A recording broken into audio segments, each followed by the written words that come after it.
사무엘 상 7장 1절부터 보시겠습니다. 사무엘상 7장 1절. 기럇 여아림 사람들이 와서 여호와의 궤를 옮겨 산에 사는 아비나답의 집에 들여놓고 그의 아들 엘리야사를 거룩하게 구별하여 여호와의 궤를 지키게 하였더니 궤가 기럇 여아림에 들어간 날부터 20년 동안 오래 있은지라 이스라엘 온 족속이 여호와를 사모하니라. 하나님의 섭리는 끊임없이 이런 하나님의 성전 중심으로 역사가 이루어지고 있습니다. 그래서 우리가 5장서부터 7장까지를 선지직의 증거 사역이라고 그랬는데 5장 6장의 내용이 하나님의 의에 대한 증거 사역으로 했고 그 다음에 동그라미 2번으로 해가지고 7장이 하나님 나라에 대한 증거입니다. 그래서 우리 복음서에서 사역이라고 한다면 이제 그 하나님의 사역을 누가복음에서 우리가 확인했다 했죠. 그래서 하나님의 그 의와 하나님의 나라를 증거하는 일이 바로 하나님의 사역 중심의 그리스도의 사건이라고 이렇게 이야기를 했어요. 예수가 그리스도를 증거하는 것은 이렇게 의와 나라를 소개하는 일입니다. 이거는 뭐 우리 이제 이 서신서를 통해 가지고는 로마서로부터 해가지고 갈라디아서까지 해가지고 이제 성취되어진 사건을 우리가 확인했다 하고 있습니다. 그래서 로마서는 하나님의 의, 그다음에 이제 고린도 전후서로 해가지고는 하나님의 나라, 그다음에 이제 이 진리에 대한 내용으로 해가지고 우리가 서신서에서 하나님께서 복음서를 통해서 보여주셨던 것을 어떻게 이루어 가시는가 이제 우리가 확인했다 했는데요. 지금 이제 이 뭐 부분에서 뭐 물론 다른 데서도 마찬가지입니다.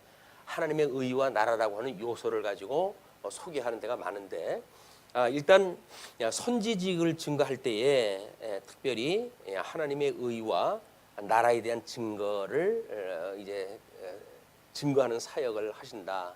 선지자들이 하는 일이 그 의와 나라를 이야기를 한다는 겁니다. 그래서 사무엘서에서 지금 5장서부터 7장까지거든요. 이 5장서부터 7장까지가 물론 그 위에 우리 제목으로 보게 되면 1장서부터 7장까지가 전체에서 1장에서 7장까지가 선지직에 대한 이런 그 일이거든요. 근데 이제 5장의 그 7장은 이 선지직 아래 개념으로 해가지고 의와 나라의 증거 사역으로 지금 우리가 구분하다 해놓은 겁니다. 물론 뭐 다른 방법으로 이제 분류가 될 수가 있겠죠. 그러나 우리가 지금 그 성막의 이동 경로를 통해 가지고 하나님께서는 여전히 북쪽 이스라엘, 북쪽 그 이스라엘에 있던 성막을 전쟁을 이유로 해가지고 블레셋까지 가게 하셨다가 다시 남쪽 유다의 이제 지경으로 이동을 왔다 하셔서 하나님이 해 가신다고 하는 걸 보여주시는 모습으로 이제 보여집니다.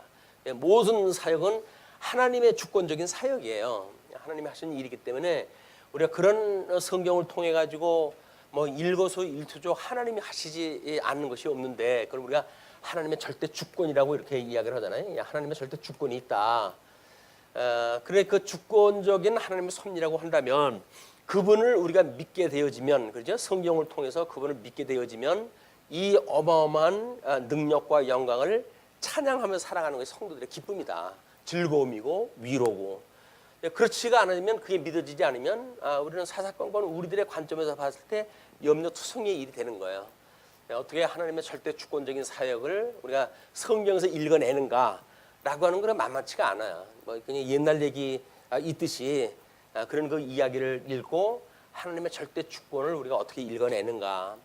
또 거기에 하나님이 당신의 성전, 하나님의 이름을 두신 곳인데 성전이라고 하는 것은 이름을 두신 곳인데 그 이름은 당신의 계시의 목적이 있는 거 아닙니까? 어떠한 분인가를 지금 계시하시는 거니까. 그래서 지금 언약대로 이루시는 이제 우리 구약 성경이라고 한다면 여호와에 대한 이야기고 또 성전이라고 한다면 예수 그리스도인데 하나님의 절대 주권을 지금 예수 그리스도로 이 예수 그리스도라고 하는 이런 그 증거로 보여준 성막 위주로 해가지고 지금 이걸 이동을 갖다 해가면서 이걸 보여주신단 말이에요. 그렇다고 한다면 우리가 지어져 가는 성전으로 봤을 때 성도, 이 성도는 지어져 가는 성전인데 그러면 내 안에 그리스도를 모시고 사는 성전이라고 했을 때 과연 우리는 이런 이동 경로를 어떻게 우리가 이해를 했다 하고 또는 우리 삶에 적용했다 하는가라고 하는 것이 소위 삶에 대한 지혜죠. 그래서 우리가 지어져가는 성전으로 주님께서 우리 그리스도 안으로 불러들이셨고 그리고 우리의 삶을 섭리해 가신다고 한다면 사실 그의 의와 나라를 구하는 일 이외에 여타 거는 전부 그 주변사항이에요. 주변사항. 우리를 불러내신 이유가 의와 나라를 위해서 우리를 불러내셨고 그래서 우리 보고 이것만을 구하라고 이야기하다 하시고 그리고 의와 나라를 구하게 되면 나머지 이제 이 의와 나라를 이루시기 위한 주변 상황에 대한 것 이 모든 것을 주님께서 주시겠다는 거예요. 필요한 거 아신다는 이야기예요. 근데 하나님의 절대 주권을 우리가 그렇게 믿고 왜 그 미련을 놓칠 못하는가? 그거는 사실은 믿어지지 않기 때문에 그러는 겁니다. 뭐 상황이 이러고 저러고 필요 없어요. 그냥 믿어지지 않기 때문에 내가 붙잡은 걸 놓기가 싫은 거예요. 그게 기득권이고 그것이 성도들 간의 이 어떤 그 갈등 문제도 그것 때문에 시작이 되어지는 거지 다른 이유가 없어요. 그거를 우리는 이제 이 하나님의 절대 주권을 보고 하나님이 이렇게도 해가시는구나 이걸 깨닫게 되면 우리 하나님 앞에 맡기고 그래서 설사 그걸로 우리가 힘들고 어렵다고 한다면 주님 앞에 이걸 구해야 되는데 주님 앞에 구하는 것보다는 자꾸 인간적 방법, 수단 뭐 이거를 지금 이제 우리는 나름대로 어떻게 해가지고 이걸 해가자는 거 아닙니까? 뭐 먹을 것도 주고 입을 것도 주고 그러면 부족할 것이 없습니다. 뭐 이렇게 이야기다 하는데 주님께서는 의와 나라만 구하게 되면 여타 그걸 위해 가지고 주변 상황으로 있는 것들 의와 나라를 이루시는 하나님의 주변적인 방법적인 모든 요소를 주님께서 필요한 걸 알고 그리고 그걸 주시겠다는 겁니다. 심지어 무엇을 먹을까 마실까도 그렇다는 이야기거든요. 인간 생존 본능 중에서 이 먹는 문제가 이게 보통 문제가 아니잖아요. 그것 때문에 뭐 요즘 그 노령 생존 범죄가 이제 드러나고 그러는데 일부러 범죄를 하는 거예요. 왜? 감옥에 가면 먹을 거 있고 뭐 재워주고 그러니까 그냥 존재의 어떤 그 의미를 준다고 한다면 그건 나쁘지 않죠. 어저께 어떤 프로를 갖다 보니까 뭐 그 학생 운동하다가 감옥서에 끌려가가지고 뭐 수많은 책을 읽어가지고 제2의 인생을 사는 자기의 그 아주 장점을 발견했다 한 그런 시기라고 해가지고 감옥에 갇혀져 있는데 그렇게 책 읽기 좋은 조건이 없대요. 그러니까 아니 뭐 자유인이 돼가지고 집에서 밥 먹고 도서관에 가가지고 책 보는 거는 우리에게 선택한 거니까 자유롭고 감옥에 끌려가가지고 거기서 책 보는 거는 구속인가요? 목적을 만약에 거기다 둔다고 한다면 이 방법은 아무것도 아닌 거예요. 그래가지고 뭐 별로 불편함이 없이 그런 그 시절을 보냈다고 하는 그런 이야기를 들었습니다. 그것뿐이겠어요. 우리가 그런 그 일들이 허다하겠죠. 누구도 그런 그 경험이 있을 거예요. 근데 그런 거를 부끄러워서 자랑을 삼기가 좀 못하니까 이야기를 안 할 뿐이지. 아유 그렇게 하기를 천만다행이다라고 싶은 일들이 왜 없습니까? 심지어 우리 골방에서 아무도 없는 그 골방에서 혼자 있을 때 야 하나님께서 정말 이렇게 두시질 않으면 잘난 척하고 바깥에 나가다가 무슨 화를 나갈지 어떻게 알겠어요? 이거는 하나님이 지켜주시는 은혜라고 생각할 때마다 내가 이거 뭐 자기 변명이고 자기 위로인가 그런 생각 들어요 어떨 땐. 근데 그렇지는 않은 것 같아요. 하나님께서 해가시는 일이고 그분을 배우고 그분을 경외하는 걸 우리가 연습을 갖다 하는 거라고 한다면 골방이면 어떻고 뭐 어디면 어떻겠어요. 무슨 뭐 연구원은 연구실이 넓으면 연구가 더 잘 될까요? 요즘은 그렇지도 않습니다. 그냥 뭐 그것도 공짜로 주는 뭐 엔드라이브라고 한 3기가 정도 거저주는 데가 있는데 거기서 공간 그 사이버 공간 그냥 가지고 컴퓨터 그 설치를 다 해놓으니까 아무데나 가서 그냥 해도 내 사무실이에요 거기가. 그러니까 뭐 불편함이 없어요. 예, 연구하는데 불편함이 없어요. 이제 그런 그 기능이 하나님께서 또 그렇게 주셔요. 그 사람들은 뭐 거기다가 한 달에 10,000원씩만 주면 넉넉한 용량을 주겠다고 그러는데 그게 아까워서 못해요. 그래서 그 사람들이 기본적으로 준 걸 가지고 어떻게든지 쓰려고 이제 노력을 하고 쓰고 있죠. 그렇다고 해가지고 뭐 용량이 부족해가지고 연구 못하냐면 그렇지도 않아요. 연구하는데 문제가 없다고 보여지고 그래서 나름 하나님 앞에서 하나님에 대한 이런 배우고 익힌 공부를 갖다 해가는데 물론 뭐 불편함이 아주 없는 건 아니지만 그렇다고 하더라도 최소한의 자유를 누리고 그 일을 하고 있으면서 하나님의 이런 섭리에 가시는데 우리가 구할 일이 무엇인가? 의와 나라예요. 본질적으로 의와 나라를 구하라. 그 위에 무엇을 먹을까 마실까 이런 거 구하는 거는 이방인들이나 구하는 거니까 너희들은 구하지 마라 이렇게 이야기했다 하는데 우리들이 뭐 구하는 거 대부분 그거 아닙니까? 어떻게든지 먹고 뭐 입고 하는 의식주의 문제를 어떻게 남부럽지 않게 해가는가가 이제 우리들의 관건이기 때문에 우리들의 이 의식주의 문제 여기다 뭐 조금 더 가면 이제 뭐 문화 영역 뭐 이런 걸로 해가지고 또 지경을 넓히겠죠.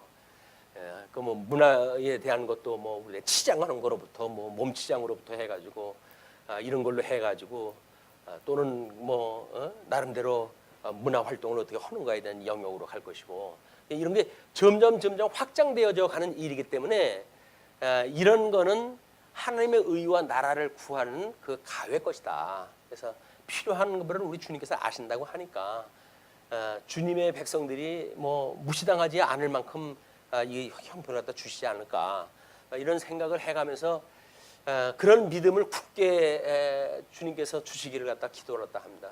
믿음이 없어서 그렇지 믿음만 있으면 얼마나 좋은 거예요. 그러니까 의와 나라를 구하지를 못하고 저도 의와 나라만을 구할 수 있는 믿음을 달라고 기도를 갖다 하고 있어요. 이것이 지금 그 여호와의 교회에 대한 이동, 성전에 대한 뭐 우리 그 예루살렘으로부터 해가지고 온 유대와 사마리아와 땅끝까지 이르러가지고 성전은 붙박이죠. 근데 그 붙박이로 있었던 예루살렘 성전은 이미 예수님이 십자가에 못 박아 죽으실 때 전부 성전 휘장이 찢어짐으로 해가지고 모든 기능이 이미 끝난 거예요. 뭐 물론 주 70년까지는 그게 끌고 가지만 그거는 하나님께서 그렇게 어떤 모형적인 것, 다 기능도 소일된 것, 그걸 어떻게 유대인들이 믿는지 허망스러운 걸 보여주는 장면들이거든요. 그렇다고 한다면 우리 실질적인 하나님의 이름을 두신 것, 뭐 그것이 말씀이고 또 성전이고 하니까 말씀이 인도하는 대로, 말씀이 우리를 이끄는 대로 이런 훈련하는 것이 우리들의 재미가 아닌가 싶어요. 글 쓰는 분들은 글 쓰는 걸로 제 인생을 삶으시겠다고 그렇게 이야기하더라고요. 그런데 기쁘고 즐겁대요. 그리고 이제 직장 생활을 하면서 할 수 없었던 그런 방식을 통해 가지고 성경 연구를 하고 뭐 그걸 위한 여러 가지 기능을 갖다 훈련받고 이런 것이 제2의 인생을 사는데 그런 아주 그 보람을 가지고 이런 그 신앙인들이 아마 어떤 요즘 같처럼 100세 시대라고 그러는데 어떻게 노년을 보낼 것인가라고 하는 새로운 하나님을 경외하는 방법을 배우는 것 같고 그것이 아마 이 시대에 그것이 아니면 우리가 뭐 세상 그거 사는데 뭘 가지고 사겠습니까 여기서 그게 아니라고 한다면 많이 먹어도 새 끼고 적게 먹어도 새 끼고 요즘처럼 또 뭐 풍성한 시대는 밥이 뭐 맛이 있냐 맛없냐 이런 것도 문제도 아닌 것 같아요. 그냥 그런 것들이 별로 우리들의 영향을 미치기에는 이제 주변 환경으로 밀려난 것 같습니다. 그나마도 이제 뭐 고급진 영역이라고 한다면 이제 문화 영역으로 해가지고 어떻게 이 문화를 누릴 것인가 뭐 이런 걸로 확장을 시켜 갈 텐데 여전히 그것도 마찬가지로 예수 그때 증인으로서 우리들의 그런 영역을 할 수 있다고 보여집니다. 뭐 시문학적 뭐 여러 가지 문제라든지 뭐 예술 방향으로 해가지고 하는 문제라든지 마찬가지죠. 이런 그 문화의 장르를 높여가지고 예수를 그리스도로 증거하는 이 일을 위해서 한다고 한다면 그게 보람진 일이라고 보여집니다. 자, 그런데 하나님께서는 그 교회를 기란 여아림 사람들이 와가지고 자기네들이 옮겨갔어요. 옮겨가가지고 아미나답의 집에다 들여놓고는 그의 아들 엘리야사를 이제 거룩하게 구별했다. 성별 뭐 이야기인데 그렇게 해서 여호와의 교회를 지키게 하였는데 변화가 만들어졌어요. 그 변화가 뭐냐면 6장 그 뒤에 부분에 수많은 사람들이 그걸로 해서 이제 하나님께 쳐가지고 백성들이 살육을 당했는데도 7장 넘어가지고 그 장면에는 하나님께서 그런 들어간 날부터 20년 동안 있게 되어지는데 이스라엘 온 족속이 여호와를 사모하게 되어집니다. 이 성전이 이제 붙박이로 한 위치에서 약 20년 세월이 지나가니까 많은 사람들이 하나님의 이름을 두신 곳 여기서 사모하는 마음이 이제 일었어요. 우리 하나님이 지금 이 기란 여아림에 계신데 우리가 예배를 드려야 되는 거 아닌가? 뭐 이런 마음도 있겠죠. 근데 20년 정도 이것이 없으니까 사모하는 마음이 생겼다고 하는 걸로 보아서는 인간의 게으르고 육신의 소욕을 따라 그 살기를 좋아하는 우리들의 본성이 아닌가 또 싶습니다. 뭐 거기서 그렇게 됐으면 금방 아이고머니나 하고 어떻게 이 성전을 모셔가지고 우리가 예배를 계속 할 건가 뭐 이렇게 생각이 들 텐데 20년 동안은 거의 뭐 그냥 방치 상태로 있는 거예요. 물론 이제 그 가정이야 뭐 복을 받고 되어져 있지만 때가 되어지니까 이제 사모하게 되어집니다. 그래서 우리가 늘 깨어 있다고 하는 그 이야기가 우리가 이제 뭐 영적 예배를 늘 이야기를 하지만 이 영적 예배라고 하는 그 이야기가 이것이 당시 주어지는 일들 아닙니까? 주어지는 일들. 뭐 우리 아이들이 찬송 부를 때 집을 나서기 전에 기도했나요? 집을 나서는 일이 그 사람의 그 일을 갖다 하기 위한 출발이거든요. 그러니까 집을 나서기 전에 기도를 갖다 하는 이 문제가 지금 앞에 있는 걸 기도를 갖다 하는 거예요. 물론 뭐 정원 시간에 그런 걸 묶어가지고 전부 기도할 수도 있겠죠. 그러나 우리가 어떤 출발을 갖다 해가지고 뭘 할 때마다 하나님의 그 순적한 길을 구하고 기도하는 일은 저 절대 주권적으로 만사를 섬기신다고 하는 분이 믿어지기 때문에 이분한테 우리가 기도하는 거 아닙니까? 기도하는 일이 우리의 일상이 되어져서 정말 그냥 뭐 형식적인 기도가 아니라고 하더라도 무시로 이런 기도가 되어져서 주님 생각을 하고 20년씩이나 묵혀놨다가 할 것이 아니라 그때그때 하는 영적 예배가 됐으면 이것이 신약 성경에 와가지고 예수를 그리스도로 믿는 성도들의 이 신령한 제사에 대한 이야기입니다. 우리가 하루를 어떻게 하나님 앞에 이제 드릴 것인가라고 하는 그런 그 문제도 마찬가지로 작은 범위로 그렇게 생각할 수가 있을 것 같아요. 그런데 3절서부터 4절 보시게 되면 이스라엘이 우상 숭배에서 돌이켜요. 사무엘이 이스라엘 온 족속에 말하여 이르되 만일 너희가 전심으로 여호와께 돌아오려거든 이방 신들과 아스타롯을 너희 중에서 제거하고 너희 마음을 여호와께로 향하여 그만을 섬기라. 이거는 이제 사모하는 마음이 일어났잖아요. 그 이야기는 이스라엘 전역의 그런 문화적 이제 환경의 변화. 뭐 20년 동안도 그런 사람이 아주 없지는 않을 거 아니겠습니까? 전체적인 그 분위기가 이제는 정말 우리가 주님 이 성전 제사를 갖다 뭐 드리고 싶다 이런 민족적인 그런 그 회개 역사가 있는 거죠. 이제 그런 마음이 있게 되어지니까 사무엘이 하는 이야기입니다. 온 족속에게 만일 너희가 전심으로 전심은 모든 마음을 모아서 그 이야기 아니에요. 모든 마음입니다. 이 모든 마음을 갖다가 이 이야기를 하는 거니까 마음의 일부만 띄어가지고 그렇게 뭐 다른 사람들도 그러는데 나도 참여해야 되는 거 아니겠어 해가지고 일부만 갖다 붙이는 게 아니라 자기의 전심을 다하는 이것이 그 성경에는 표현인데 우리가 어떤 그 인격적인 표현을 하게 되면 영과 육으로 만들어져 있는 우리들에게 하나님께서 우리에게 마음을 심으셨다고 이렇게 이야기를 합니다. 이건 에덴을 창설하신 거하고 원리가 똑같아요. 이 마음이라고 하는 그 이야기는 창세기에서 우리를 만들 때에는 이 흙과 그다음에 영으로 해가지고만 하나님 만드셨거든요. 이 기운을 불어넣어가지고 생명이 되게 했기 때문에 마음이라고 하는 그 영역을 만들었다고 하는 표현이 없어요. 근데 이제 섭리 사역을 하시는데 보게 되면 우리의 마음을 지으셨다 이렇게 이야기를 합니다. 우리 마음을 지었다라고 이야기를 하니까 이래 영혼, 이 영육이라고 하는 그런 가운데 마음이 있는데 여기에는 이쪽에 우리 뭐 지성 부분이 있고 감성 부분이 있고 의지 부분이 있단 말이에요. 그럼 지정의라고 하는 전 인격적인 걸 다 해서 그 이야기, 이 전심이라고 하는 그 이야기가 뭐 우리 신약 성경에 와가지고도 뭐 그 너희의 뜻과 목숨과 마음과 정성을 다하여 뭐 이렇게 하는 이야기는 전 인격적으로 그런 그 이야기입니다. 근데 뭐 전 인격적으로 우리가 이렇게 마음을 하나님께 쓴다고 하는 건 쉬운 문제가 아니에요. 기도도 하나님 앞에 기도하는데 이게 전 인격적으로 기도하는 것이 쉽지 않아요. 하다 보면 딴 생각나고 뭐 아유 내가 뭐 불 혹시 올려놓고 나온 거 아닌가 뭐 여러 가지 잡념이 들어가지고 전심을 다해서 기도하는 게 쉽지 않아요. 그러니까 나름대로 통성으로 하는 방법도 있고 뭐 해가지고 하죠. 통성으로 하면 자기도 소리를 내가지고 해야 되니까 어떤 잡념이 들어가지는 않잖아요. 그런 이야기를 하는데 그래도 이제 우리가 어떤 기도의 훈련이 충분히 되어지게 되면 묵상 기도로 해가지고 우리의 마음을 이렇게 모을 수가 있다고 한다면 기도의 훈련이 잘 돼 있는 분들이죠.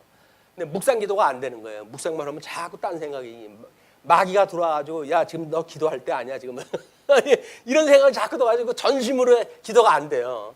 우리가 하나님 앞에 묵상 기도하는 훈련도 필요하다. 안 되면 할 수가 없어요. 이제 목소리를 내 가지고 자꾸 기도라도 해가지고 이제 기도라도 해야 되겠죠. 이제 기도라도 하고. 그래서 우리 하나님 앞에 기도하는 방법도 뭐 여러 가지가 있겠지만 이게 이제 전심으로 이 기도를 또 한다고 그러니까 뭐 주여 삼창을 불러대고 두 손을 흔들어 대고 이런 그 기도는 우리 영적 예배 신령한 제사를 드리는 성도들의 그 입장에서 보게 되면 왠지 좀 다듬어야 되지 않을까 그런 생각이 들어요. 뭐 아니 주님이 우리하고 늘 함께 계신 분인데 주여 삼창을 왜 그렇게 아우성을 치고 부릅니까? 그러고 뭐 기도할 때 보게 되면 말도 안 해요. 따다다다다다 해가지고 방언을 갖다 하는지 모르는지 자면 와글와글 해요. 그 우리 어떤 전체적인 그 기도를 또 한다고 하더라도 신령한 제사를 드리는 성도의 그 기도는 조금 좀 품격 있게 하는 것이 훈련이 좀 필요하다. 근데 기독교가 안 되는 거예요, 이게. 그러니까 자꾸 뭐 열린 예배니 해가지고 그냥 쿵짝쿵짝거리고 성도들을 아주 정신을 쏙 빼놔요. 그렇게 해야 뭔가 사람들이 좀 관심을 갖거든요. 그냥 조용히 다 같이 묵상으로 우리 하나님 앞에 기도하시겠습니다. 그래서 한 5분만 가만히 더 보십시오. 다 주무셔. 다 주무셔. 그러니까는 할 수가 없는 거예요. 그래가지고 주여 삼창서부터 해가지고 불러가지고 앉아있으면 다 일어나시라고 해가지고 그래가지고 그냥 뭐 펄쩍펄쩍 뛰면서 이제 기도했다 하는 거예요. 그렇게 되면 전심으로 다 하는 것 같은데 그 내용을 뭐 이렇게 들어보면 그 내용이 전부 이거를 구하는 그 기도지 십계명을 우리 지키는 것조차도 하나님이 언약대로 이루시는 분이라고 를 깨닫게 하기 위해서 우리가 십계명을 줬는데 내용 안에 내용 이걸 구한다는 이야기는 하나님께서 너희들 제사 드리는 건 내가 아주 신물이 난다 그 얘기 아닙니까? 영적 예배를 드린다고 해가지고 우리 자꾸 기도를 이쪽으로 몰게 되면 아유 넌 아직도 뭐 그렇게 부족하냐? 그럴 거야 우리 먹고 살만한데도 맨날 주세요 이야기하니까 다고 거머리처럼 맨날 뭐 부족하다고 달라고 그러냐고 주님께 그렇게 우리들한테 경계령을 내는데도 불구하고 이게 안 되는 거예요. 이 훈련이 그렇게 돼 있으면 이거 버릴 수가 없습니다. 그 기도의 문화를 바꿔가는 일은 매우 우리한테 어떤 시대적으로 봤을 때에는 필요한 때가 아닌가. 왜 주변 사람들하고 거쳐 어울릴 수가 없어요. 그것도 안 돼 있고 그런 기도도 만약에 못할 바에는 그 사람도 못 어울려요. 이 신학을 공부한다는 게 우리가 끊임없이 분별하는 문제이기 때문에 뭐 요즘 같아서는 그래요. 뭐 웨스트민스터 신앙 고백에 대한 거를 전격적으로 이제 뭐 문제 제기를 했다 하고 그걸 부정하기 위해 가지고 뭐 자유 의지 문제로부터 해가지고 이제 뭐 문제를 만들어 가지고 나중에 문제 제기를 했다 하는 이렇게 되어지기 때문에 뭐 회의 절차를 통해 가지고는 성찬 같은 거 다 해요. 성찬을 갖다 하는데 공부를 할 적에는 그게 무슨 필요가 있냐 이렇게 이야기를 하거든요. 그런 이율배반적인 우리가 공부를 갖다 하고 있는 거예요. 신학적으로 그 문제를 우리가 부정을 하려면 삶에서는 안 해야죠. 우리 교회 생활에서 그걸 빼버려야 되는 거예요. 그런데도 그러면 다른 사람들이 이상하게 여기니까 그건 하기는 하되 성경적인 원리로 봤을 땐 그거는 아무런 의미가 없다. 이렇게 이야기하는 것은 정직한 방법이 아닙니다. 다른 사람들이 2단, 3단 하더라도 맞으면 그 일을 다 하는 거고 아니면 그것이 왜 우리가 해야 되는지 충분한 성경적인 이유가 있어야 되는 거지. 성경적인 이유는 필요 없다고 가정을 갖다 해놓고 또 다른 사람이 이상하게 생각할지 모르니까 하자라고 말하는 것은 정직한 신앙생활의 상태가 아닌 것 같아요. 요즘 와가지고 그런 생각이 부쩍 들어요. 그래서 이거는 뭐 제거시키기 위한 어떤 그런 것이 아니라 왜 해야 되는지에 대한 오히려 이유를 우리가 찾는 것이 더 지혜로운 것이 아닐까 이런 생각이 들기도 합니다. 뭐 어저께 우리 그 행사하고 이제 그런 교회들도 보면은 과거에 허든 거고 많이 문화가 바뀌었어요. 목사님들이 문제 제기를 많이 합니다. 그래서 나름대로 기도 문제라든지 성경 그 뭐 있는 방법이라든지 그런 것들도 문화가 바뀌어 가지고 그렇게 저쪽 뭐 연구실에서 연구하는 건 다르게 교회 생활에 대한 영역의 문화적인 변화가 이제 일고 있거든요. 이거는 필요한 겁니다. 필요한 거예요. 필요에 의해 가지고 그걸 제거시키고 뭐 이랬던 사람들은 자기 필요지 성경적인 근거가 있는 게 아니에요. 뭐 어저께 이제 그 장로님한테도 우리가 장로라고 하는 그런 그 이야기는 장로 교회라고 하는 그 이야기는 종교 개혁 이유 아닙니까? 종교 개혁 이후에 이 장로 제도라고 하는 거는 대의 정치를 갖다 하겠다는 이야기예요. 왜냐면 우리 로만 캐톨릭에서는 교황 정치라는 황제제 아닙니까? 얘는 이 교황이라고는 왕 중심의 왕정 정치를 갖다 하던 우리 중세기를 뒤집어 엎고 그리고 대의 정치를 갖다 해야 되겠다. 물론 대의 정치가 아니라 이제 본격적으로 뭐 전 성도가 해야 된다고 하는 사람들이 있죠. 회중교회로 이제 등장을 하는 사람들이 있어요. 회중교회로 해가지고 대의 대표가 뭐가 필요했냐? 성경에 그런 게 어디 있느냐? 모든 회중이 다 그 회의에 참여하고 뭐 해야 된다는 거야. 이 사람들은 특별히 뭐 장로니 목사니 이런 직임도 안 줘요. 지네들이 성령의 감동을 받으면 뭐 한다고들 이야기를 하는데 이것도 옳은 방법이 아닙니다. 왜냐면 이건 능률을 위해 가지고 황제제냐 뭐 회중제냐 대의제냐라고 하는 것이 아니라 예수 그리스도가 어떻게 구약의 언약이 되어졌고 그리고 복음서에 와가지고 어떻게 성취가 되어졌고 서신서를 통해 가지고 어떻게 이루어 가신다고 되어져 있는가라고는 지금 직임 중심으로 어떤 그 맥락을 읽어내야 이게 분별이 되는 거예요. 그래서 원리가 이 장로라고 하는 그거는 성도들의 선출제. 이게 선출이 돼야 대표성이 보여되는 거냐, 대표성. 이 대표성이 부여가 되어져야 그 교인의 대표가 되죠, 이분은. 그리고 노에서 파송되어진 목사는 목사하고 교인이 선출한 교인의 대표, 장로가 모여가지고 당회에서 교회 정치가 이루어지는 거예요. 그런데 그런 원리가 없게 되어지게 되면 교회 행정, 교회 행정으로 따로 돌고 기능적으로 해가지고는 뭐 이게 다 필요가 없다. 뭐 장로 선출제는 필요 없고 자원제로 하자. 뭐 이런 원리가 나오는 거예요.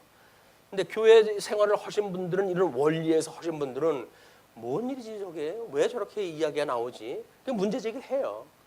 그 장로님도 문제 제기를 했다는 거예요. 그랬더니 거기 그 가표를 던지는 목사님 쪽에서 그 지금 체제 개혁의 필요성을 이야기를 하시면서 이건 지금 시대적으로 필요한 겁니다. 뭐 이렇게 설득을 하더라는 겁니다. 근데 설득을 하는데 원리적인 설득이 아니라 필요에 의해 가지고 그렇게 한다는 얘기는 말이 안 되죠. 아니, 하나님이 절대 주권을 가지고 하나님 영광 계시를 우해 가지고 하나님 섭리를 갖다 해 가시는데 자기네들이 뭘 개혁을 갖다 우해 가지고 성경적인 방법도 아닌 걸 가지고 들여다 씁니까? 아닌 거예요. 이런 거는 성경적인 근거가 아니게 되면 우리가 안위해야 되는데 뭐 10년 세월이 지나도록 다 가표를 던져가지고 여기까지 온 거예요. 그 사람들하고 누가 강제로 시킨 것도 아니잖아요. 다 회의를 통해 가지고 절차를 통해 가지고 여기까지 왔으니까. 근데 회의를 통해 가지고 우리는 예배를 드릴 때마다 하나님의 선한 뜻을 분별한다고 늘 성경도 읽고 찬송도 하고 기도도 하고 그리고 회의를 또 하잖아요. 근데 가하면 예하세요. 예. 몇 사람만 예해요. 아니면 아니라세요. 아무도 아니라고 하는 사람이 없어요. 그냥 결정이 되는 거예요. 그냥 뭔지도 모르고 결정이 돼 가는 거예요. 그렇게 시도하는 사람에 의해서 이 만들어져 간다. 교회의 문화입니다. 그게 문화. 우리가 어떤 행정의 원리를 모르게 되면 입심 센 사람에 의해 가지고 이 문화가 돌아갈 수밖에 없어요. 말 수 없는 사람이 그냥 집사님 알아서 하세요라고 이야기다 하지. 그건 아닌 것 같은데 이렇게 말하는 거 쉽지 않습니다. 교회에서. 교회에서 아니오라고 하는 얘기 못 하게 되면 그건 독재하겠다는 이야기예요. 교회에서 왜 아니오라는 얘기를 갖다 못 하게 만들어요. 교회에서. 아니오라고 하는 이야기가 해야지. 그건 아닌 것 같은데요. 믿음의 분량이 다 다른데 그게 왜 아니오라고 하는 반응이 나오면 안 되냐고요. 이것이 우리가 그냥 그거 뭐 이렇게 우리 골치 아픈 게 일 만들지 말고 한 사람이 하자고 그러면 하면 되지. 그걸 왜 족을 달고 이유를 달고 그렇게 힘들게 합니까? 이렇게 이야기를 하면 그게 거꾸로 가는지 어떻게 하는지도 모르고 그냥 살자는 이야기입니다. 그게 잘못되어진 거예요. 우리 믿음의 분량을 따라가지고 아닌 건 아니라고 생각할 수가 있어야 어린아이들도 그건 아니지 않아요? 라고 만약에 문제 제기를 했을 때 야, 애들이 뭘 한다고 그래? 그래가지고 걔네들도 세례교인데 제외시켜버리고 그럼 어른들 중심으로 이렇게 만들어진다고 한다면 교황주의를 갖다 우리가 이제 그 개혁을 갖다 한다고 해가지고 장로제를 만들었는데 종교개혁이 일어나는데 교황 정치나 다를 게 뭐가 있어요? 그 어른들 중심으로 많이 만든다고 한다면 이런 정치 체제에 대한 민주적 이런 그 성경적 민주적인 이런 그 원리를 우리가 공부하는 거는 자꾸 체질화돼야 돼요. 연습을 통해 가지고. 자, 어쨌거나 이때 사무엘이 등장이 해서 온 족속에게 전심으로 여호와께 돌아오려거든 이방신들과 아스타롯을 너희 중에서 제거하고 너희 마음을 여호와께로 향하여 그만을 섬기라 이렇게 이야기합니다. 이 전심이라고 하는 그 이야기는 나름대로 우리 지성, 감성, 의지 이런 걸 놓고 봤을 때 이걸 주지주의라고 이렇게 이야기를 했잖아요. 주종주의, 그다음에 주의주의, 이런 우리들의 삶의 근본이 되어지는 게 뭐냐 이걸 전부 나눠가지고 사람들이 연구를 했다 합니다. 철학에서. 그러나 우리는 전인적인 걸 하나님께서 하기 때문에 우리 영이 중생을 했다고 한다면 이 중생한 우리들의 영혼은 하나님의 말씀을 듣게 되면 이게 교훈으로 오게 되어지는 거예요.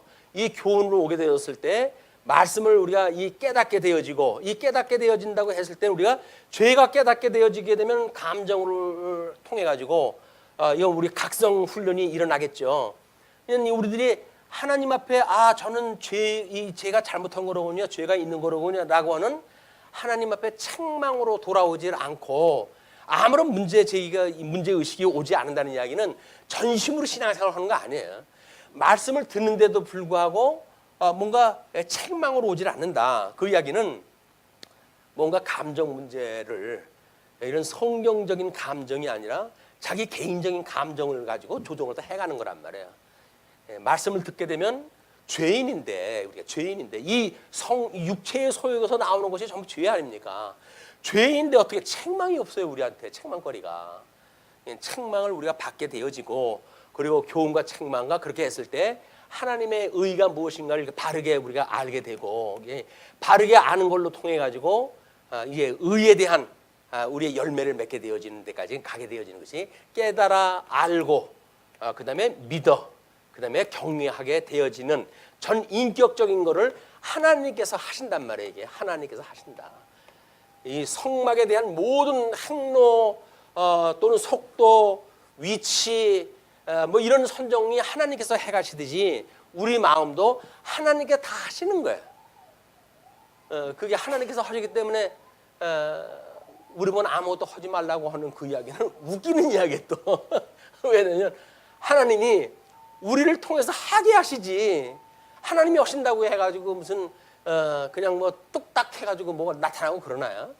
우리 하나님께서는 우리 이거 인간으로 하여금 하게 해가지고 하시는 일입니다. 그래서 우리의 본동사와 본주어 외에 우리가 간접적으로 해가지고 주어와 동사가 있게 마련이지, 이걸 배제하고 하나님께 다 하신다, 그리고 당신들은 아무것도 하지 마십시오, 이렇게 이야기하는 거는, 하라는 거는 하나님이 하시는 거고 말하라고 하는 그거는 하나님이 하시는 게 아닌가요?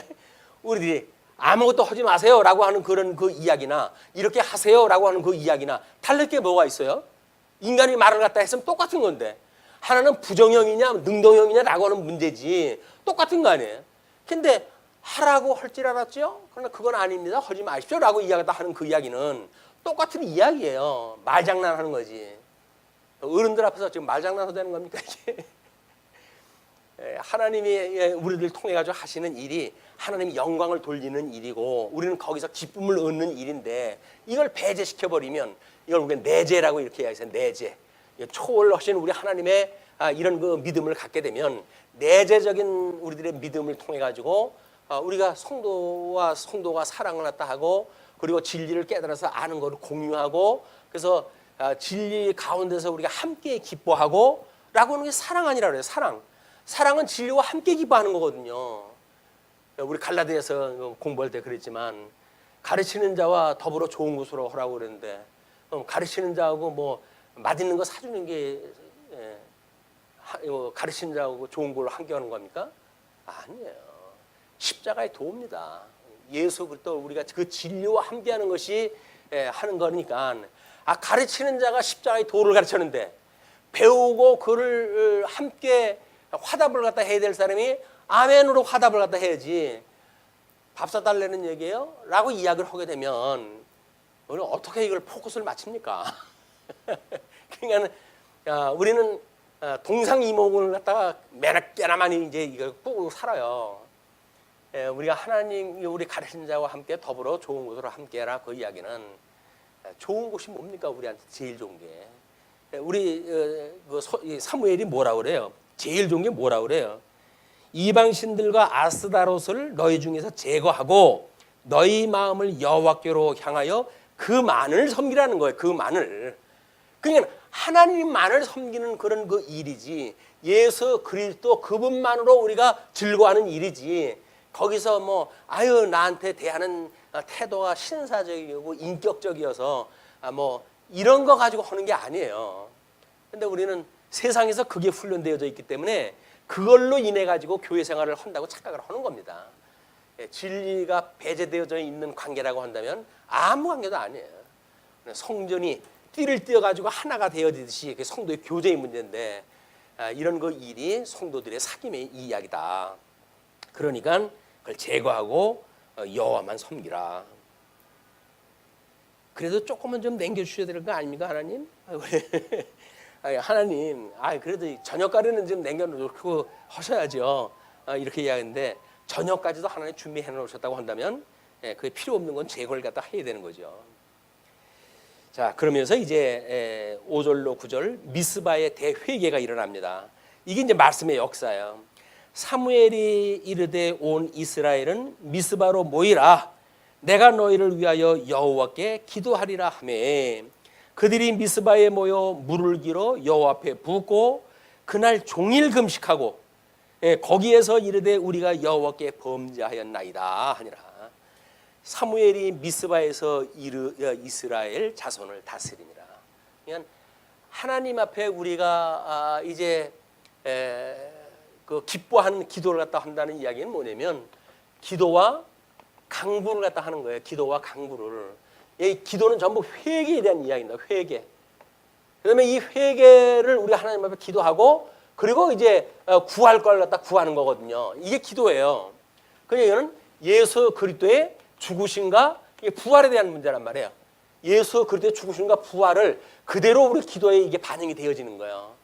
이것이 우리가 우리에게 죄 있는 자를 사해 주는 것처럼 우리를 죄를 사해 주세요. 그 이야기고 우리를 이 악에서 구원해 주세요라고 하는 그런 문제하고 이게 상통하는 그런 기도의 원리입니다. 하나님 앞에 끊임없이 기도와 강구를 갖다 해서 우리 책망거리가 있는지 없는지 늘 돌아보고 회개하는 일이 우리는 필요하다. 하나님께서 깨달음을 주셔야죠. 또 말씀을 듣고 그 깨달음이 와야 가능하지. 그렇게 하니까 이제 미스바에서 이스라엘 자손을 다스리니라 이렇게 이야기를 해요. 근거로 보아서는 지금 하나님의 말씀으로 지도하는 것이 틀림없습니다. 그러면서 7절 이스라엘 자손이 미스바에 모였다 함을 블레셋 사람들이 듣고 그들의 방백들이 이스라엘을 치러 올라온지라. 이스라엘 자손들이 듣고 블레셋 사람들을 두려워하여 우리 자라보고 놀란 가슴이 소뚜껑 부고 놀란다고 먼저 번에 한번 혼이 났잖아요. 우리 하나님 앞에 성막까지 빼앗겼는데 망신 그런 망신이 없었는데 이 사람들이 미스바의 사람들이 몰려가지고 회개하고 이렇게 웅성거리는 일이 벌어지니까 또 이것들 또 작당하는 것보다 해가지고 전쟁을 일으켜가지고 왔어요. 그렇게 하니까 이스라엘 자손이 사무엘에게 이르되 당신은 우리를 위하여 우리 하나님 여호와께 쉬지 말고 부르짖어 우리를 블레셋 사람들의 손에서 구원하시게 하소서 하니 사무엘이 이제 통치권을 가지고 있는 사사니까 전부 그분한테 맡긴 거야. 그걸 전무하십시오. 그 이야기 전무하십시오. 사도행전에 보게 되면 사도들이 구제하다가 성도들끼리 난리가 난 거 아니에요? 헬라파 교인들하고 이제 유대파 교인들하고 싸움박질이 나고 그런 거예요. 왜 우리는 그 제비품들이 빠졌냐 어쩌냐라고 하는 걸로 해가지고 사도들이 가만히 보니까는 이게 이렇게 하다 보면 하나님 말씀을 전하기보다는 쪽박하게 생겼다. 그러니까는 너희들이 집사를 선출해라. 우리는 기도하고 성경 연구하는 일에 전무하겠다 이렇게 이야기를 하는 거예요. 그게 목사의 우리 전무직에 대한 그런 이유입니다. 사례를 줘가면서 그래서 성경만 연구하게 하고 이렇게 해가지고 집중적으로 이제 말씀을 공급할 수 있는 것이 함께하는 일이니까 연보에 대한 이야기니까 경제적으로 여유 있는 사람은 연보라도 하기도 하고 시간적인 여유 있는 사람은 시간적인 봉사도 하고 이렇게 해가지고 목사는 성경 연구하고 그래서 교회가 하나의 그런 연보의 원리가 작동되어지는 거예요. 말씀도 공급하고 공급받고 또 경제적인 것도 공급받고 시간적인 것도 공급받고 모든 게 그렇게 되어지는 거예요. 연보의 원리예요. 힘 있는 사람은 섬김으로 해가지고 이제 공급하고 힘 없는 사람은 또 섬김을 받음으로 해가지고 공급받고 이런 그 교제가 되어지는 것이 하나님의 몸된 교회의 교제의 문제다. 그러니까 그렇게 이제 사무엘한테 가가지고 구원하게 하소서라고 이야기를 하니까 사무엘이 젖 먹는 어린 양 하나를 가져다가 온전한 번제를 여호와께 드리고 이스라엘을 위하여 여호와께 부르짖음에 여호와께서 응답하셨더라. 이 제사 문제예요. 끊임없이 우리가 이걸로 했을 때 하나님께서 우리가 기도하는데 응답을 곧바로 주시면 얼마나 좋겠어요. 응답을 하시는지 어떻게 하는지 모르니까 주님 제 기도 듣고 계신가요? 듣고 계신가요? 그 위에 누구 없어요? 라고 그러니까 하느님이 야 손 놔라 내가 여기 있다 손 놔라 그랬더니 아니 그 위에 다른 사람은 없어요? 라고 하는 것이 사람이 믿지 않는 사람. 하나님이 내가 너 붙들고 있으니까 뛰어내려 내가 너 받을 거야 그냥 뛰어내려라고 그랬더니 그걸 내가 어떻게 믿어요?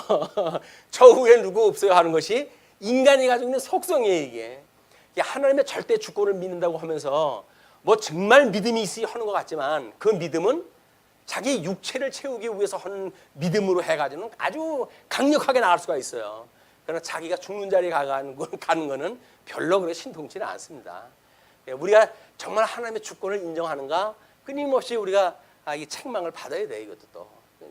그리고 그 정말 하나님 앞에 그렇게 진솔하게 하나님의 뜻을 따라 살아가기를 원합니다라고 하는 기도가, 그래서 말씀을 연구할 때마다 공부할 때마다 일용할 양식으로 주세요라고 기도를 하게 되어진다. 그러니까 사무엘이 번제를 드릴 때에 이제 10절서부터 11절 블레셋의 침략과 하나님의 구원 섭리가 소개가 되어집니다. 사무엘이 번제를 드릴 때에 블레셋 사람이 이스라엘과 싸우려고 가까이 오매 그날의 여호와께서 블레셋 사람에게 큰 우레를 발하여 그들을 어지럽게 하시니 그들이 이스라엘 앞에 패한지라. 이스라엘 백성들은 한 거 없어요. 하나님 앞에 제사 드린 것밖에 없어요. 그런데 모든 사람들이 과거에는 이 성막까지 끌고 갔는데도 뺏겼는데, 법궤를 뺏겼는데, 하나님께서 이 사람들 하게 하는 거는 하나님 앞에 기도한 것밖에 없어요. 그런데 하나님이 응답을 했다고 하시니까 하나님이 하시는 일을 보여주시는 거예요. 하나님이 하시는 일을 보여주는 거가 가장 정확하게 느끼는 방법이 뭐냐면, 내가 아무것도 안 했을 때 그것이 진가가 보여요. 우리가 그게 못 믿어지니까 우리는 뭘 하잖아요. 해놓고는 하나님이 하신 거야, 내가 한 거야? 자꾸 우리가 의심이 가요. 근데 그때는 하나님이 하신다고 한다면, 하나님이 하시는 거지, 내가 뭘 하는 건 아니잖아 라는 생각이 들어서 우리가 잠시 기다리고, 우리 믿음에 뭐를 더하라고 그랬습니까? 믿음에 우리 덕을 갖다 세워야 된다고 이렇게 이야기를 했잖아요. 그럼 덕 위에 뭘 갖다 한다고요? 지식을 갖다 더하라고 그랬어요. 이 지식이 성경에 의한 지식이기 때문에 우리들의 믿음의 지식하고 달라요. 그러니까 이 지식 위에 절제를 더해라. 절제를 더해라. 믿음의 분량만큼만 생각을 하고 이 일을 다 해야 되는 거거든요. 근데 이 절제 위에 뭘 갖다 더하라고 그래요? 인내를 더하래요. 왜? 우리 믿음대로 하는 걸 보게 되면 안 되는 것 같아요. 우리 이 지식에 있을 적에는 뭐 다 하나님이 하는 것 같아요. 근데 믿음의 분량만큼 우리가 절제를 하면서 하나님을 공부를 갖다 해가게 되면 안 이루어지는 것 같은 거예요.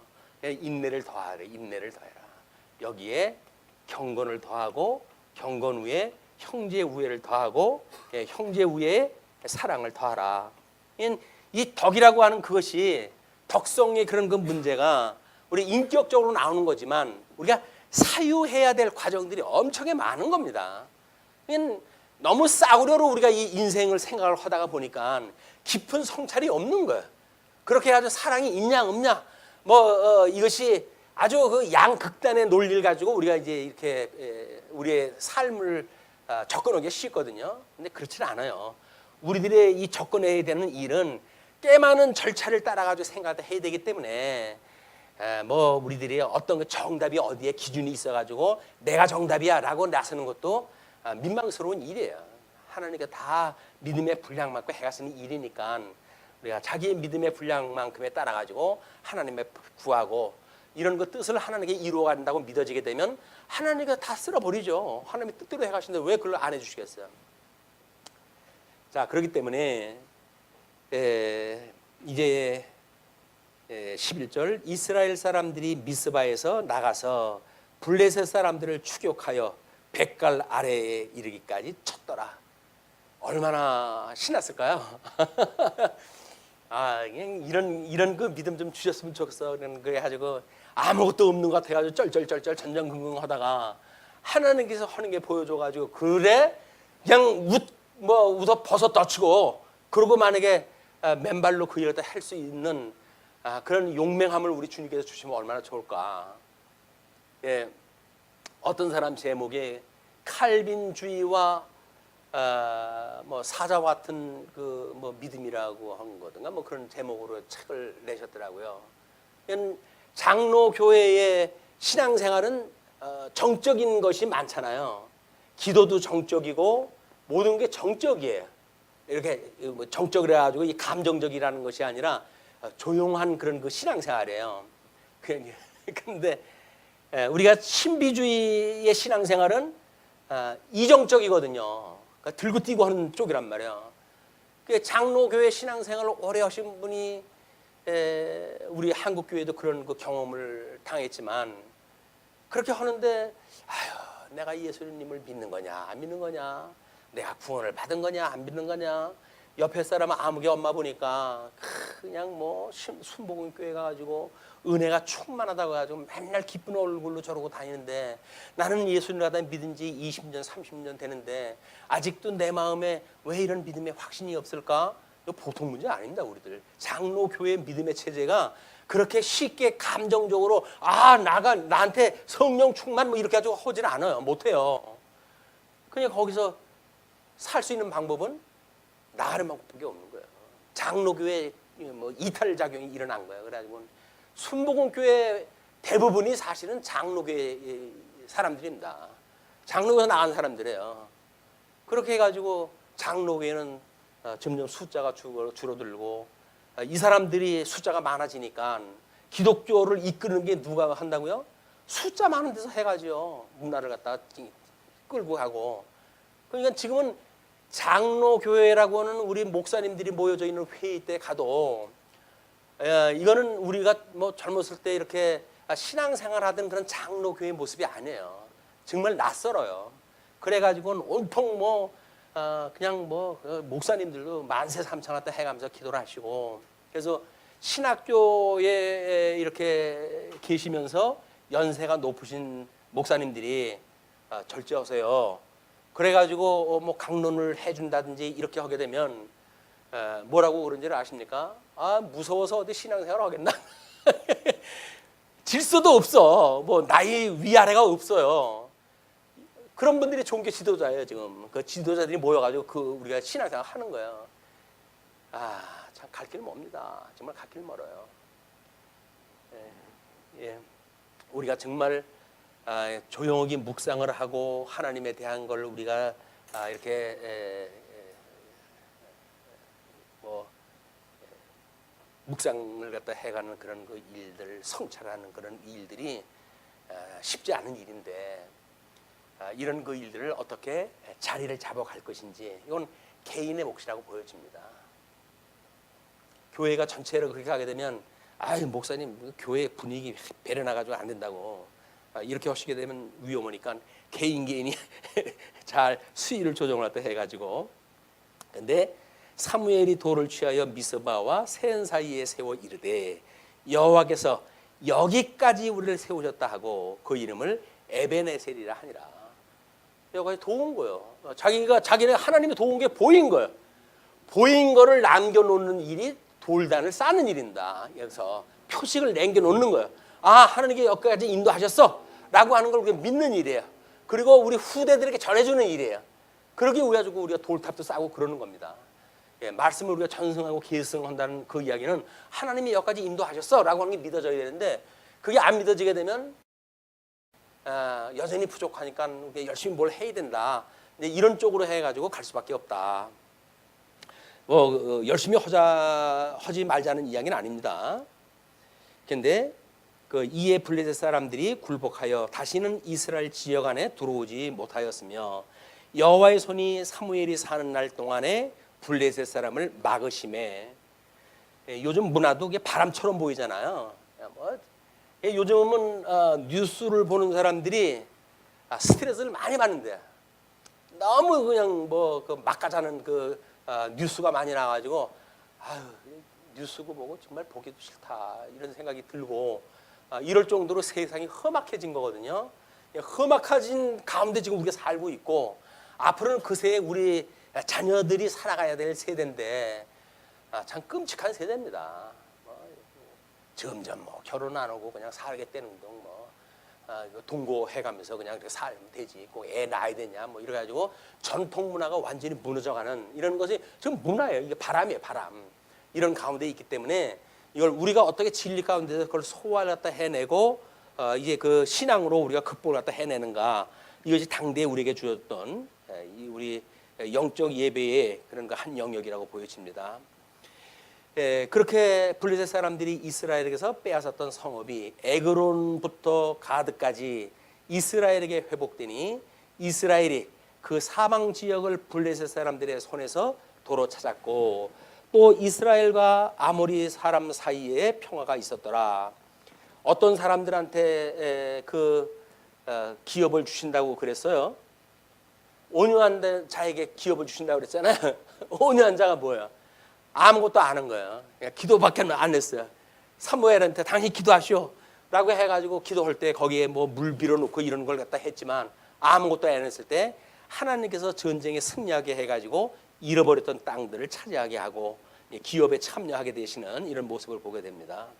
그리고 도로 찾았고 또 이스라엘과 아모리 사람 사이에 평화가 있었더라. 그 평화가 있다는 그 이야기는 어떨 때 주어진 거예요? 우리 우리 평화라고 하는 것이 특별히 평화라고 하는 장면으로 소개되어진 건 없나요? 위로를 받을 것이요, 애통하는 자에게 복이 있나니 그들이 위로를 받을 것이요. 이건 마찬가지죠. 하나님이 우리한테 그런 전격적으로 하나님이 그렇게 메시아를 보내줘가지고 그 일을 다 하신다. 이때는 사무엘이 사사였으니까 사무엘을 통해 가지고 아마 사사를 우리 천사들을 동원했다 해가지고 이 일을 갖다 해가시지 않았을까 생각이 듭니다. 자, 그렇게 해서 평화가 있었고 15절로 17절 사무엘의 7위 장면이 소개가 됩니다. 사무엘이 사는 날 동안에 이스라엘을 다스렸으되 해마다 베달과 길갈과 미스바로 순회하여 그 모든 곳에서 이스라엘을 다스렸고, 이제 순회 목회에 대한 이야기예요. 옛날에는 목사님들이 없었기 때문에 같은 지방에 만약에 예를 들어 가지고 교회는 있는데 목사가 없잖아요. 라고 하면은 이 목사님들이 순회를 갖다 해가지고 예배를 드리고 그랬어요. 그런데 지금은 뭐 인터넷이 잘 되고 그랬으니까 목사 필요 없다. 그리고 중앙에서 인터넷으로 쏴가지고 여기서 바로 받아가지고 그냥 예배드리게 하잖아요. 이것이 얼마나 이 능률이 있을는지는 모르겠지만 하나님 앞에 살아가는 원리로 해서는 그렇게 바람직한 게 아니다. 이 가나안 교회들이 뭐 나름대로 뭐 복음을 듣고 한다고 하지만 예배는 성도들끼리 모여가지고 예배가 돼야 돼요. 이렇게 함께 어울리는 것이 있어야 된다. 그래서 해마다 베델과 길갈과 미스바로 순회하여 그 모든 곳에서 이스라엘을 다스렸고 라마로 돌아왔으니 이는 거기에 자기 집이 있음이라. 거기서도 이스라엘을 다스렸으며 또 거기에 여호와를 위하여 제단을 쌓았더라. 하나님 제단 쌓는 걸로 해가지고 7위가 돼요. 그러니까 7위 한다고 하는 것이 어디 족보에서 빼버리고 이러는 것이 아니고 겁박 주고 그러는 것이 아니라 그냥 제사 드리고 말씀 증거하고 이런 걸로 해서 7위가 되는 이런 그 모습을 우리가 알 수가 있습니다. 예, 기도하시죠.